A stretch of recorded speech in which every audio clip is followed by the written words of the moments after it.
projected date for the beginning of the services and modifications, and the anticipated frequency, location, and duration of those services and modifications. So essentially, that federal mandate talks about how the IEP needs to have it specified in the document of when the services and accommodations begin. So we're starting with the start date. What month do the services and accommodations begin? Then it looks at frequency. Are the services and accommodations taking place 3 times a week for 30 minutes each? Right. So that's the frequency. And then it talks about the location. So is it happening in the special education room? Is it happening in the regular education room? Is it happening in the, did I say resource room? No, I don't think resource so. room.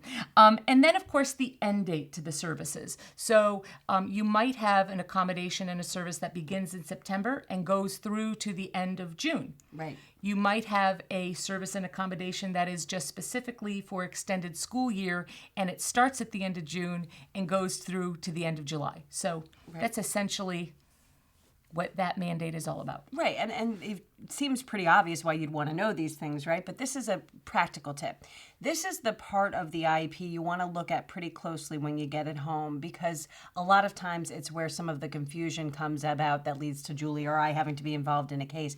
Because a parent may leave a meeting under the impression, as an example, that an hour of occupational therapy is going to be provided to the child, and in their mind they think that that means that their child is being pulled from the classroom an hour a week, maybe 2 times a week for half an hour or an hour at a time to meet one-on-one with the occupational therapist. And when they look at the IEP, they see that that hour is taking place in the regular education classroom. With a push-in model. And that's the first time they realize this wasn't pull-out support. That may be good news to them, it may be bad news to them. It depends on the particular child.